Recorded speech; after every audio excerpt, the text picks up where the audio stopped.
ನಮಸ್ಕಾರ ವೀಕ್ಷಕರೇ, ಎಲ್ಲರೂ ಆರಾಮದಿರಿ ಅಂದ್ಕೊಂಡೇನ್ರಿ.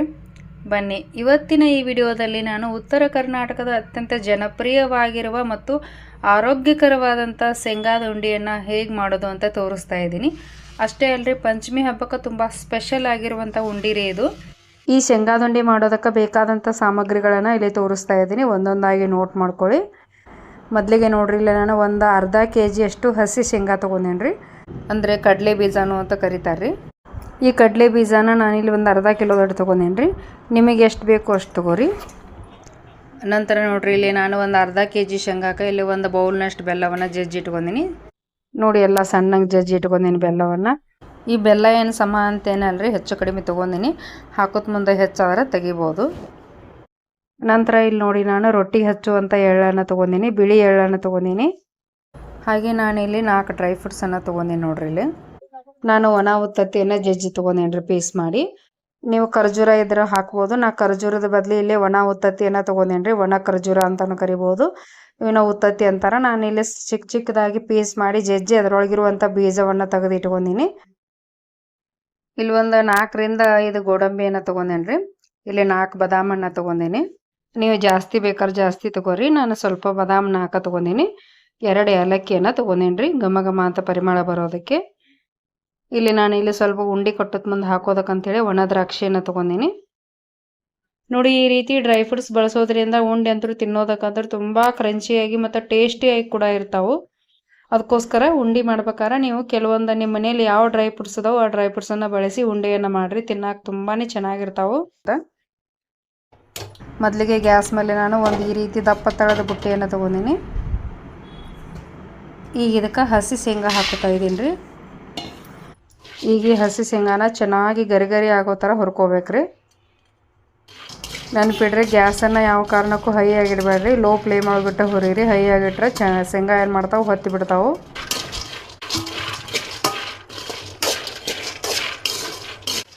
ಶೇಂಗಾ ಚೆನ್ನಾಗಿ ಹುರಿಬೇಕಪ್ಪ ಅಂದರೆ ಈ ರೀತಿ ದಪ್ಪ ತಳದ ಒಂದು ಜರ್ಮನಿ ಪಾತ್ರೆ ಅಥವಾ ಒಂದು ಕೆಬ್ಬನ ಪಾತ್ರೆಯಿಂದ ತೊಗೊಂಡು ಹುರ್ಕೋರಿ, ಚೆನ್ನಾಗಿ ಹುರಿತಾವೆ.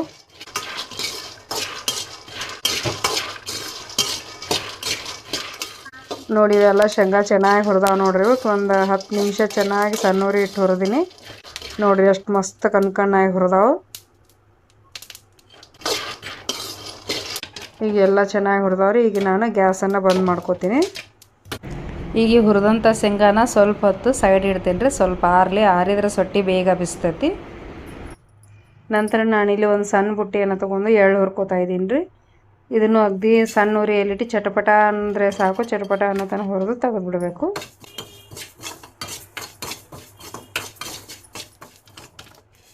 ಈಗ ಈ ಎಳ್ಳು ಚಟಪಟ ಅಂತ ಹುರಿದವ್ರಿ. ಈಗ ನಾನು ಒಂದು ಸಣ್ಣ ಬೌಲಿಗೆ ತಕ್ಕೋತೀನಿ ಅವನ್ನ. ಈಗ ಅದೇ ಬುಟ್ಟಿಯಲ್ಲಿ ನಾನು ಡ್ರೈ ಫ್ರೂಟ್ಸನ್ನು ಹುರ್ಕೋತಾ ಇದ್ದೀನಿ. ನೀವು ಬೇಕಿದ್ರೆ ಸ್ವಲ್ಪ ತುಪ್ಪ ಹಾಕಿ ಹುರ್ಕೋಬೋದು. ನಾ ಇಲ್ಲಿ ಒಣಾವು ಹುರ್ಕೊಂಡ್ರೆ ಬೇಗ ಪುಡಿ ಆಗುತ್ತೆ ಅಂತ ಹೇಳ್ಬಿಟ್ಟು ಒಣಾವು ಅಷ್ಟು ಹುರ್ಕೋತಾ ಇದ್ದೀನಿ. ಭಾಳ ಹುರಿಬೇಕಂತ ಏನಿಲ್ಲರಿ, ಸ್ವಲ್ಪ ಬಿಸಿ ಆದರೆ ಸಾಕು. ನೋಡಿ, ಇವೆಲ್ಲ ಚೆನ್ನಾಗಿ ಹುರಿದವ್ರಿ. ಇವಾಗ ನೋಡಿ, ಇಲ್ಲಿ ನಾನು ಆಗಲೇ ಶೇಂಗಾ ಸುಡ್ತಾವು ಆರಲಿ ಅಂತ ಇಟ್ಟಿದ್ದೆ. ಈಗೆಲ್ಲ ಫುಲ್ ತಣ್ಣಗಾಗ್ಯಾವ್ರಿ ಆರಿ. ಈ ರೀತಿ ಶೇಂಗಾ ಹುರಿಬೇಕು ನೋಡ್ರಿ. ಇಲ್ಲಿ ಸೊಟ್ಟೆ ಬಿಚ್ಚಿ ತೋರಿಸ್ತೀನಿ ನೋಡ್ರಿ. ಇಲ್ಲಿ ಬರೀ ಒಂದು ಈಟ್ ಪ್ರೆಶ್ ಮಾಡಿದರೆ ಸಾಕು, ಬೇಗ ಸೊಟ್ಟೆ ಬಿಚ್ಚಿ ಪಳಕಾಗಿಬಿಡ್ತಾವೆ.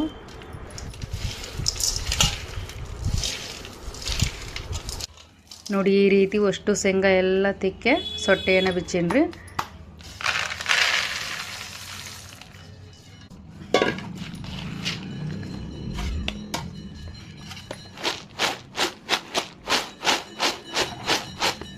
ನೋಡಿ, ಈ ರೀತಿ ಕೇರ್ಬೇಕಾದ್ರೆ ಶೇಂಗಾ ಸಿಪ್ಪೆ ಎಲ್ಲ ಮುಂದೆ ಬರುತ್ತಲ್ರಿ, ಇದನ್ನೆಲ್ಲ ತೆಗೆದು ಬಿಡ್ಬೇಕ್ರಿ ಕ್ಲೀನಂಗೆ. ನೋಡಿ, ಈಗ ಪೂರ್ತಿ ಕೇರೆಲ್ಲ ಸೊಟ್ಟೆಯನ್ನು ತೆಗೆದೇನ್ರಿ. ಈಗ ನಾವು ಈ ರೀತಿ ಒಣಿಬೇಕ್ರಿ. ಒಣದ್ರೆ ಏನು ಮಾಡ್ತಾವೆ, ದಮ್ಮನ ಶೇಂಗಾ ಬೇಳೆ ಎಲ್ಲ ಮುಂದೆ ಬರ್ತಾವೆ. ಆ ಶೇಂಗಾದ ನುಚ್ಚೆಲ್ಲ ತಳಕ್ಕೆ ಕುಂದಿರ್ತೈತಿ. ಈ ರೀತಿ ಒಣದ ನಾನು ಮುಂದೆ ಬಂದಂಥ ಬೇಳೆಕಾಳನ್ನು ಒಂದು ಈ ಪಾತ್ರೆ ಒಳಗೆ ತಕ್ಕೋತೀನಿ.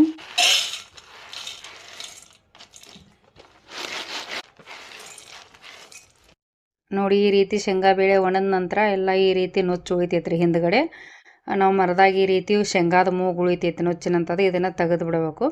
ಇದನ್ನು ಹಾಕಿದೀವಿ ಅಂದ್ರೆ ಶೇಂಗಾದ ಉಂಡೆ ಕಹಿ ಕಹಿ ಹಾಕಾವು.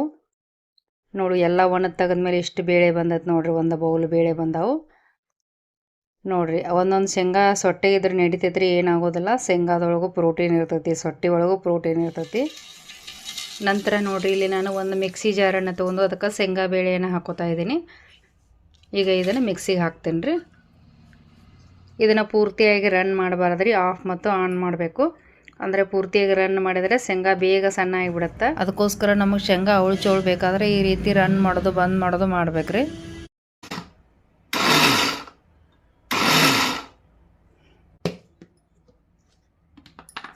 ನೋಡಿ ಈ ರೀತಿ ಸಣ್ಣ ಆಗೈತ್ರಿ, ಒಂದು ಸ್ವಲ್ಪ ನೊಚ್ಚಾಗೈತಿ. ಇದೇ ರೀತಿ ಆಗಬೇಕು. ಇಲ್ಲಪ್ಪ ಮನೆಯಲ್ಲಿ ವಯಸ್ಸಾದವರದಾರಪ್ಪ ಅಂದ್ರೆ ನೀವು ಪೂರ್ತಿಯಾಗಿ ರನ್ ಮಾಡ್ಬೋದು, ಫುಲ್ ಬೇಗ ಸಣ್ಣ ಆಗಿಬಿಡುತ್ತೆ. ಇಲ್ಲ ನಿಮಗೆ ಮಧ್ಯೆ ಈ ರೀತಿ ಪೀಸ್ ಬೇಕು ಅಂದರೆ ಈ ರೀತಿ ಮಾಡಿರಿ. ನೋಡಿ ಇದೇ ರೀತಿ ನಾವು ಅಷ್ಟು ಬೇಳೆನ ಹಾಕಿ ಪೌಡ್ರ್ ಮಾಡ್ಕೊತಾ ಇದ್ದೀನಿ. ನೋಡಿ ಇವಾಗ ಅಷ್ಟು ಶೇಂಗಾ ಬೀಜನ ಪೌಡ್ರ್ ಮಾಡ್ಕೊಂಡೀನಿ.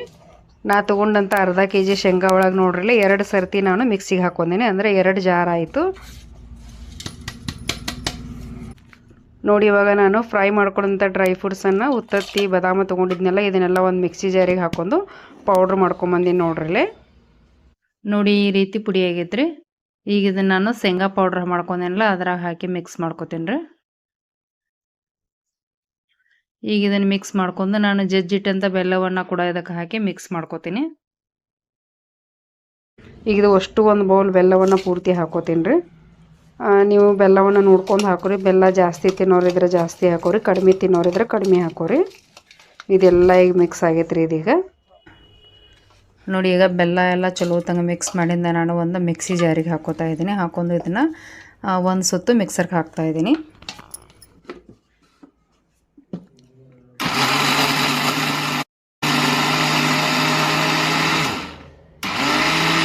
ಹಾಗೆ ಈಗಲೂ ಕೂಡ ಇದನ್ನು ಭಾಳ ರನ್ ಮಾಡಬಾರ್ದ್ರಿ, ಕೇವಲ ಆನ್ ಆಫ್ ಅಷ್ಟೇ ಮಾಡಬೇಕು. ಒಂದೇ ಸುತ್ತು ಹಾಕಿದರೆ ಸಾಕು, ಬೆಲ್ಲ ಪುಡಿ ಆದರೆ ಸಾಕು.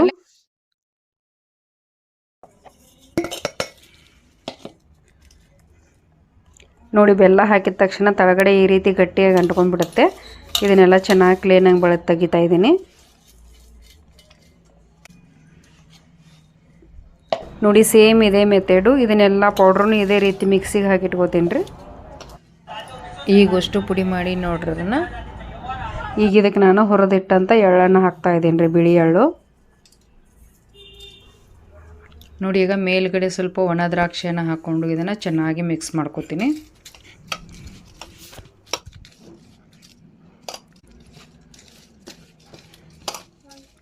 ಓಕೆ ಫ್ರೆಂಡ್ಸ್, ಇದೆಲ್ಲ ಚೆನ್ನಾಗಿ ಮಿಕ್ಸ್ ಆಗೈತಿ. ಈಗ ನೋಡಿ ಇಲ್ಲ ಈ ರೀತಿ ಹೆಚ್ಚಿಗಿದ್ರೆ ಕೈ ಒಳಗೆ ಉಂಡೆ ಆಗಬೇಕು.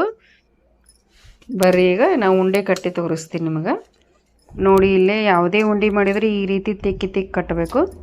2 ಅಂಗೈಯಲ್ಲಿ ನಾವು ಈ ಪುಡಿಯನ್ನು ಹಿಂಗೆ ಹಾಕಿ ಭಾರ ಹಾಕಿ ತಿಕ್ಕಿ ಅಂಗೈ ಒಳಗೆ ಎಷ್ಟು ಬರ್ತದೆ ಅಷ್ಟೇ ಪುಡಿಯನ್ನು ತೊಗೋಬೇಕ್ರಿ ಉಂಡೆ ಕಟ್ಟೋದಕ್ಕೆ. ನೋಡಿ ಇಲ್ಲೇ ನೋಡಿ ನಾವು ಎಷ್ಟು ತಿಕ್ತೀವೋ ಅಷ್ಟು ನೀಟಾಗಿ ಉಂಡೆ ಗುಂಡಕ್ಕೆ ಕುಂದಿರ್ತಾವ್ರಿ.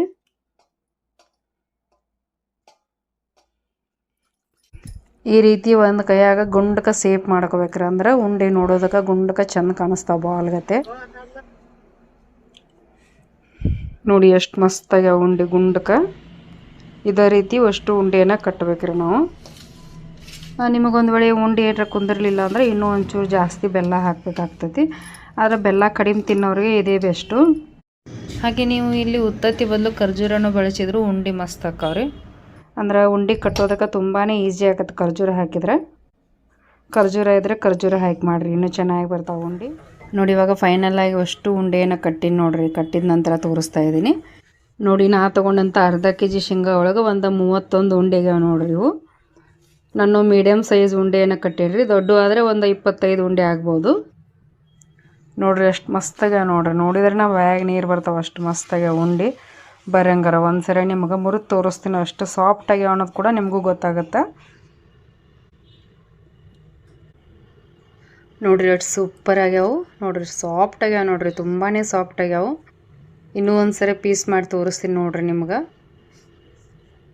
ನೋಡಿ ಇಲ್ಲಿ ತೋರಿಸ್ತಾ ಇದ್ದೀನಿ ಎಷ್ಟು ಮಸ್ತ್ ಆಗ್ಯಾವ ನೋಡಿರಿ. ಬರೀ ಬೆರಳ ತುದಿಯಲ್ಲೇ ಕಟ್ ಆಗಿಬಿಡ್ತಾವೆ ಹಿಡಿಗೊಡ್ದೆ. ನೋಡಿ ಈಗ ಇನ್ನೂ ಒಂದು ಉಂಡೆಯನ್ನು ಮುರಿದು ತೋರಿಸ್ತೀನಿ ನೋಡಿ. ಬರೀ ಬೆರಳು ತುದಿಯಲ್ಲಿ ಹಿಡಿಯುವಷ್ಟರಲ್ಲೇ ಪೀಸ್ ಆಗಿಬಿಡುತ್ತೆ. ಇಂಥ ವಯಸ್ಸಾದರೂ ಕೂಡ ತಿನ್ಬೋದು ನೋಡ್ರಿ, ಅಷ್ಟು ಸಾಫ್ಟಾಗಿ ಉಂಡೆ. ನಾವು ಮುರಿದಿರುವಂಥ ಉಂಡೆಯನ್ನು ವಾಪಸ್ ಕಟ್ಟಿ ತೋರಿಸ್ತಾ ಇದ್ದೀನಿ ನೋಡಿ, ಅಷ್ಟು ಬೇಗ ಅಂಟ್ಕೊಂಡ್ಬಿಡುತ್ತೆ ನೋಡಿ.